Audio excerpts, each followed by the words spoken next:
పితా పుత్ర పవిత్రాత్మ నామమున ఆమెన్. ప్రభునందు మిక్కిలి ప్రియ సహోదరి సహోదరులారా, ఈ ఆగమన కాల సందేశానికి మిమ్మందరినీ ప్రేమతో ఆహ్వానిస్తున్నాను. మత్తయి శుభవార్త 18వ అధ్యాయము 12-13 వచనములు. యేసు ఈ రీతిగా బోధించను.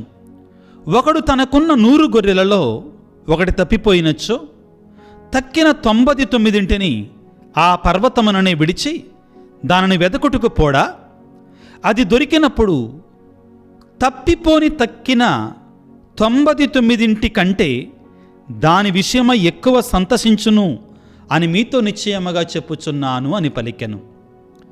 ప్రభునందు ప్రియులకు దేవుని బిడ్డలారా, ఆగమన కాలములో ఉన్నాం. ఈ ఆగమన కాలములో ఉండగా మనల్ని మనం ప్రశ్నించుకోవాలి. ఏమని? నేను ఏ విషయంలో తప్పిపోయి ఉన్నాను? నా జీవితంలో, నా బ్రతుకులో ఏ విషయంలో తప్పిపోయినటువంటి గొర్రె పిల్లవల నేనున్నాను అని ఆత్మపరిశీలన చేసుకోవాలి. ఒక తల్లికి 3 పిల్లలు.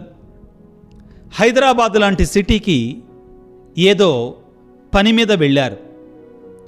వెళ్ళిన తర్వాత ఆ పనులన్నీ చూసుకున్న తర్వాత క్రిస్మస్కి ఆ పిల్లలకి 3 ఆడపిల్లలకి కూడా బట్టలు కొనుక్కొని, మధ్యాహ్నం పిల్లలు కదండి పాపం ఆకలితోటి ఉంటారు అని ఒక మంచి రెస్టారెంట్, ఒక హోటల్ భోజనం తినటానికి ఒక హోటల్ దగ్గరికి వెళ్ళారు. లోపలికి వెళ్ళారు. హోటల్ అంతా బిజీగా ఉంది. తల్లికి ఆ 3 పిల్లలకి ఒకచోటే స్థలం దొరకల. కాబట్టి ఇద్దరు ఒక చోట కూర్చున్నారు. తల్లి, అందరికంటే చిన్న పాప ఒక చోట, మరొక 2 పిల్లలు కూడా మరొక చోట కొంచెం దూరంలో కూర్చున్నారు. కూర్చున్న తర్వాత వారు, తల్లి భోజనం ఆర్డర్ ఇచ్చింది. ఆర్డర్ ఇచ్చిన తర్వాత భోజనం వచ్చిన తర్వాత వాళ్ళు అలా వెయిట్ చేస్తూ ఉన్నారు. ఈ దూరంలో కూర్చున్న ఒక పాప, అంటే చిన్నపిల్లలే, ఒక 2వ తరగతి 3వ తరగతి చదివే పిల్లలు, దూరంలో కూర్చున్నట్టు ఒక పాప అమ్మతోటి కేక వేసి ఇలా అంటుంది, మమ్మీ ఇక్కడ ఎవరు భోజనానికి ముందు ప్రార్థన చేయటం లేదేంటి అన్నది. ఆ హోటల్లో ఉన్న వాళ్ళందరూ కూడా హవాక్కయ్యారు. అందరూ స్టాప్ అయిపోయారు. పెద్ద నిశ్శబ్దం ఏర్పడింది. ఆ చిన్న పాప పాపం చాలా ఇన్నోసెంట్గా, అమాయకంగా, అమ్మా ఇక్కడ ఈ హోటల్లో భోంచేసే వాళ్ళు ఎవరు కూడా భోజనానికి ముందు ప్రార్థన చేసుకోవటం లేదేంటి అని అడిగేసింది. భోంచేసే వాళ్ళు కూడా టక్కున ఆగిపోయారు. పెద్ద నిశ్శబ్దం హోటల్ అంతా కూడా. వెంటనే ఆ హోటల్ యజమాని తేరుకొని, లేదమ్మా ఇక్కడ ప్రార్థన చేస్తారు, అసలు నువ్వే ఎందుకు ప్రారంభించకూడదు ప్రార్థన అనగానే ఆ పాప 2 చేతులు కూడా జోడించి కళ్ళు మూసుకొని ఇంగ్లీష్లో ప్రార్థన చెప్పటం ప్రారంభించింది. ఇంగ్లీష్లో ఏమని ప్రార్థన చేయటం ప్రారంభించింది? దేవా, నీవిచ్చినటువంటి ఈ భోజనాన్ని దీవించండి, భోజనం తయారు చేసినటువంటి వారిని దీవించండి, భోజనం లేనటువంటి వారిని కూడా ఈ సమయంలో జ్ఞాపకం చేసుకుంటున్నాం తండ్రి. ఇదిగో మేము భుజించబోయే భోజనం మా శరీరాత్మలకి పోషకంగా మారులాగా దీవించమని చిన్న ప్రార్థన తనకు వచ్చినట్లుగా ఇంగ్లీష్లో ప్రార్థన చేస్తుంది. ప్రార్థన అయిపోయిన తర్వాత ఆ బిడ్డ పితాపుత్ర వేసుకుంది. అప్పటి వరకు కూడా ఆ హోటల్లో ఉన్నటువంటి వారు, ఎవరికి వారే యమునా తీరు అన్నట్లుగా ఉన్నటువంటి వారు, ఆ పాప ప్రార్థన చేసిన తర్వాత వాళ్ళల్లో ఒకలాంటి ఫ్యామిలీ అట్మాస్ఫియర్ వచ్చేసింది. ఒక కుటుంబం అన్నటువంటి ఒకలాంటి స్వభావం వచ్చేసింది. ఆ పాపను పలకరించటం, అందరూ కూడా మాట్లాడుకోవటం, ఒకళ్ళనొకళ్ళు మాట్లాడుకోవటం, ఒక దేవుని కుటుంబముగా ఆ హోటల్ మారిపోయింది. ప్రియులకు దేవుని బిడ్డలారా, ప్రార్థన ఏమి చేయగలదు అనేదానికి ఒక చక్కటి ఉదాహరణ ఇది. ప్రియులారా, ఈ చిన్న సంఘటనలో ఆ చిన్నారి పాప ఆ హోటల్లో ఉన్న పరిస్థితిలో మనకేమి నేర్పిస్తుంది? ఈ హోటల్లో ఉన్నటువంటి ప్రజలు దేవుని మరచిపోయారు. భోజనానికి ముందు వాళ్ళను వాళ్ళు కోల్పోయారు. కోల్పోయిన స్థితిలో ఉన్నారు. దేవుడు వారికి ఇచ్చినటువంటి ఆ ఆహారానికి దేవునికి కృతజ్ఞత చెప్పకుండానే, దేవుడు ఆ ఆహారాన్ని దీవించమని అడగకుండానే వారు భోంచేస్తున్నారు. వారు ఏదో కోల్పోయారు. ప్రార్థనా జీవితాన్ని కోల్పోయారు. దైవ స్మరణ అనేటిది కోల్పోయారు. ప్రియ దేవుని బిడ్డ, నీ జీవితంలో ఈ ఆగమన కాలంలో నువ్వేం కోల్పోయావు? నువ్వు ఏం కోల్పోయినట్టు క్రైస్తవ జీవితాలను నువ్వు జీవిస్తున్నావు? ఏమి పోగొట్టుకున్నటువంటి క్రైస్తవ జీవితాలను నువ్వు జీవిస్తున్నావు? యేసయ్య నీ కోసం ఎతకాలి అంటే నీ జీవితంలో ఏమి లేదని ఎతుకుతాడు. చాలా ముఖ్యమైన సందేశం ప్రియులారా. నీతిని కోల్పోయావా? 10 ఆజ్ఞలలో దైవాన్ని కోల్పోయావా? తల్లిదండ్రుల పైన ప్రేమను చూపించటాన్ని కోల్పోయావా? అబద్ధ సాక్ష్యాలు పలికి ఇదిగో సత్యాన్ని కోల్పోయావా? ఇతరుల సొమ్ములను ఆశించి దొంగతనాన్ని చేసి నీతిని నిజాయితీని కోల్పోయావా? ఆత్మ పరిశీలన చేసుకో. ఏం కోల్పోయావు నీవు? ఈ ఆగమన కాలంలో దానిని తిరిగి పొందుకోవటానికి ప్రయత్నం చేయి. యేసయ్య నిన్ను వెతకటానికి వస్తానంటున్నాడు. యేసయ్య నిన్ను వెతుకుతానంటున్నాడు. నీ జీవితాన్ని వెతుకుతానంటున్నాడు. వెతికి నిన్ను తన యొక్క రొమ్ముల మీద, గుండెల మీద వేసుకొని నా గొర్రె దొరికింది అని సంతోషిస్తానంటున్నాడు. అయితే నీకు నీవుగా నువ్వు ఏం కోల్పోయా? నీ జీవితంలో నీ ఆధ్యాత్మిక జీవితం ఎలాగా ఉంది? ఎంత పటిష్టంగా ఉంది? ఎంత బలంగా ఉంది? నీ దైవ భయం ఏ విధంగా ఉంది? నీ నిజాయితీ ఏ విధంగా ఉంది? నీ పరిశుద్ధత ఏ విధముగా ఉంది? ఆత్మ పరిశీలన చేసుకో బిడ్డ. బైబిలు గ్రంథములో ఉన్న దేవుడు నిన్ను వెతుక్కుంటూ వచ్చే దేవుడు. నిన్ను వెతుక్కుంటూ వచ్చే ప్రేమ ఆయన ప్రేమ. ఆదిలోనే ప్రియులకు దేవుని బిడ్డలారా, అవ్వాదములు పాపము చేస్తే దేవుని నుండి దూరం అయిపోయారు. ఎప్పుడైతే పాపం చేశారో వాళ్ళు దేవుని నుండి దూరం అయ్యారు. కానీ దేవుడు వాళ్ళని ఎత్తుక్కుంటూ వచ్చాడు, విడిచిపెట్టలా, వెతుక్కుంటూ వచ్చాడు. ఆదికాండం 3వ అధ్యాయము 8వ వచనములో, ఆ సాయంకాలము దేవుడైన యావే చల్లగాలికి తోటలో నడయాడుచుండెను. ఆయన అడుగులు చప్పుడు వారికి వినబడెను. వారు ఆయన కంటికి కనపడకుండా చెట్ల చాటును దాక్కునిరి. నువ్వు ఏ విషయంలో దాక్కుంటున్నావు దేవుని నుండి? నీ జీవితంలో ఏ విషయాన్ని దాచిపెడుతున్నాడు దేవుని నుండి? నువ్వు అనుకుంటున్నావా ఆయనకి తెలియదని? ఏమంటాడు సామెతల గ్రంథకర్త, జ్ఞాన గ్రంథకర్త? 1000 సూర్యుల వెలుగు కంటే బలమైన నేత్రములతో, శక్తివంతమైన నేత్రములతో ఆయన నీ ప్రతి పరమాణువును చూడగలిగినటువంటి వాడు ఉన్నాడు. నీవు దేని నుండి దాచిపెట్టగలవు? ప్రభు నీదు ప్రేమను నుండి నేనెక్కడికి పోగలను? గగనమునకు ఎక్కిపోయినను అక్కడ కూడా నీవుందువు. పాతాళము కింద పరుండినను అక్కడను నీవుందువు. ప్రభు నీదు ప్రేమ నుండి నేనెక్కడికి పోగలను? వెతుకుతున్నాడు ఆయన మానవాళి కోసం, నీ కోసం వెతుకుతున్నాడు. ఏమంటున్నాడు ప్రియులారా 9వ వచనములో, కానీ దేవుడైన యావే నరుని బయటకు పిలిచి, ఓయి నీవెక్కడ ఉంటివి? ఓయి నీవెక్కడ ఉంటివి? దేవుడికి తెలియదు ఎక్కడున్నాడో మానవుడు. చెట్ల చాటును దాక్కున్న దేవుడికి తెలియదు. ఆ ప్రశ్నలో ఉన్నటువంటి పరమార్థం అది కాదు. నీ స్థితి ఏంటి? నీ పరిస్థితి ఏంటి? నీ పాప స్థితి ఏ విధముగా ఉంది? ఓయి నీవెక్కడ ఉన్నావు? ఎందుకు నువ్వు నా నుండి దూరం అయిపోయావు? దేవుడు అడుగుతున్న ప్రశ్న. వెతుక్కుంటూ వచ్చాడని రాయబడి ఉంది పిల్లారా. దేవుడు మానవుని వెతుక్కుంటూ వచ్చాడు, బయటికి పిలిచాడు, రా నా దగ్గరికి రా అన్నాడు. బైబిల్ గ్రంథం అంతా కూడా ఇదే ప్రియులారా. ఇతర మతాలులో మనం దేవుణ్ణి వెతుక్కుంటూ వెళ్ళాలి అని చెప్తాయి. కానీ క్రీస్తు భగవానుడు నిన్ను వెతుక్కుంటూ వచ్చే దేవుడు. ఆయన మానవాళి కోసం మానవాళిని వెతుక్కుంటూ ఆయనే ఒక మనిషిగా మన కొరకై జన్మించాడు. నిన్ను నన్ను ఆయన మరలా దొరకబుచ్చుకోవాలనుకుంటున్నాడు. ఆయన మరలా కనిపెట్టుకోవాలనుకుంటున్నాడు. ఆయన చెంతకు రా, ఆయన వద్దకు రా. ఇదిగో ఈనాడు ప్రియులారా కోరుతున్నాడు. దర్శన గ్రంథం 3వ అధ్యాయం 20వ వచనంలో ఏమంటాడు? బిడ్డలారా, నేను వెతుకుతున్నాను, నీ హృదయ ద్వారం వద్దకు వచ్చి వెతుకుతున్నాను, తలుపు తట్టుచున్నాను. నీ తలుపుని తెరుస్తావా? నన్ను లోనికి రాణిస్తావా? తన 2 చేతులను చాచి, బిడ్డా, నువ్వు వేదనతో ఉన్నావా? బాధలతో ఉన్నావా? కష్టాలతో ఉన్నావా? కన్నీటితో ఉన్నావా? నా దగ్గరికి రా, నేను విశ్రాంతినిస్తాను. ప్రియులారా, ఆ పశువుల కొట్టములో బాలయేసు తన 2 చేతులను తెరచి నన్ను ఆహ్వానిస్తున్నాడు. ఆ సిలువ మీద యేసయ్య తన 2 చేతులను తెరచి నన్ను ఆహ్వానిస్తున్నాడు. ఇదిగో మత్తయి శుభవార్త 11వ అధ్యాయము 28వ వచనంలో, భారముచ్చే అలసి సొలసి ఉన్న సమస్త జనులారా నా ఎద్దుకు రండి, నేను మీకు విశ్రాంతినిస్తానని పలుకుతున్నాడు.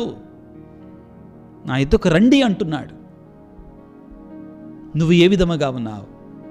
ఈ ఆగమన కాలములో అదిగో ఆయన సన్నిధికి వెళ్ళటానికి, ఆయన వద్దకు వెళ్ళటానికి, ఆయన దీవెన పొందుకోవడానికి నువ్వు సిద్ధంగా ఉన్నావా? ప్రియులారా, మత్తయి శుభవార్త 18వ అధ్యాయము 14వ వచనములో మనం చదువుకున్న వాక్యముల ప్రియులారా ఏం చెప్తున్నాడు?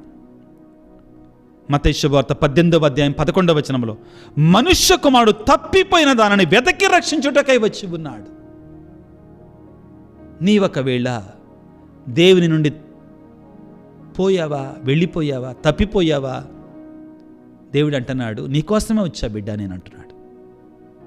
నీకోసమే వచ్చా బిడ్డ నేను అంటున్నాడు.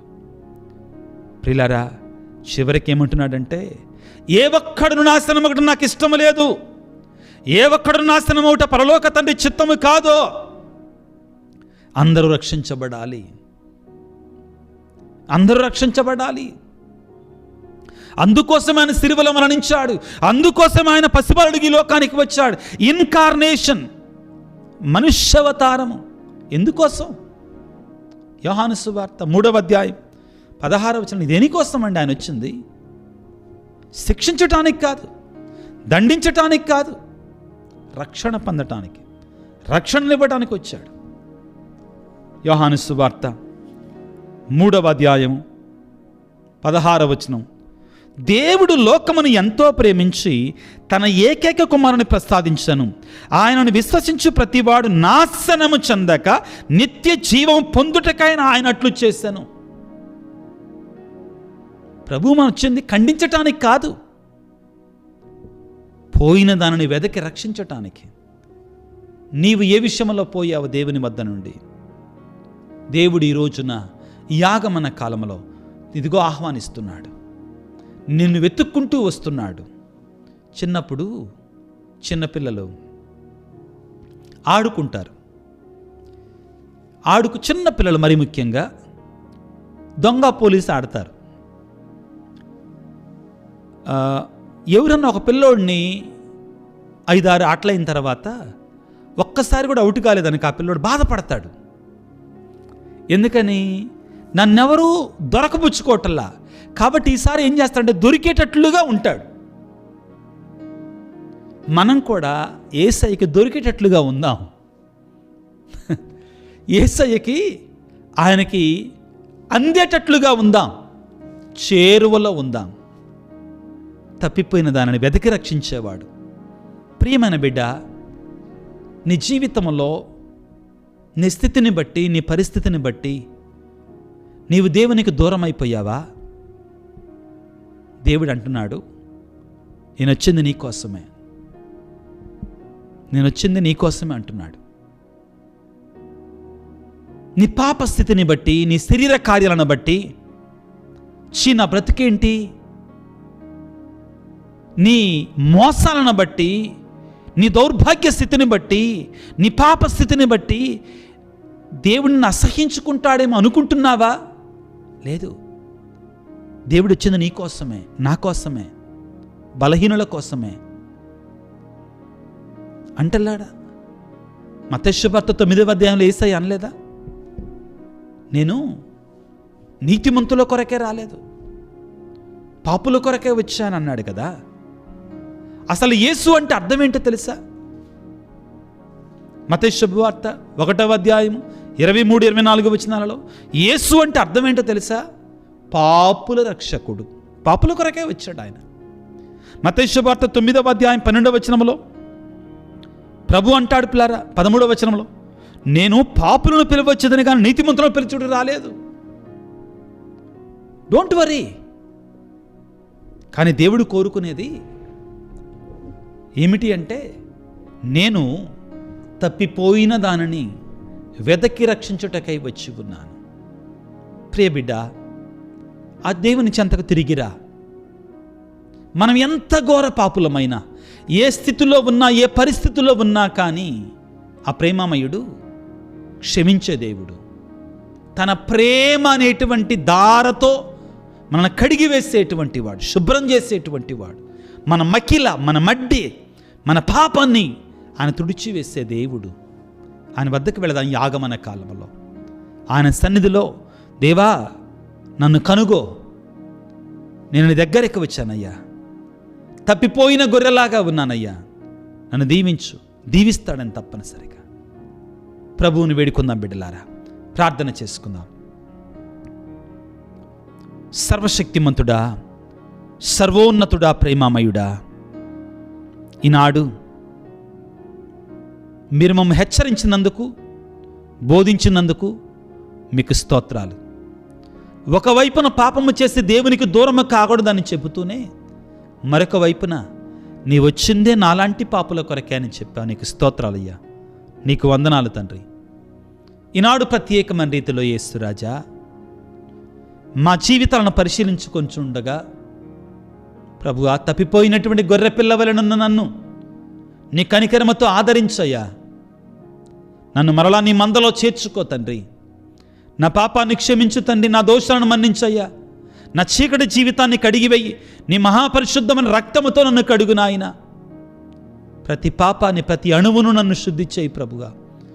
ప్రభువా, నాలో ఉన్నటువంటి, మాలో ఉన్నటువంటి అనారోగ్యాలను తీసివేయండి తండ్రి, అస్వస్థతలను తీసివేయండి.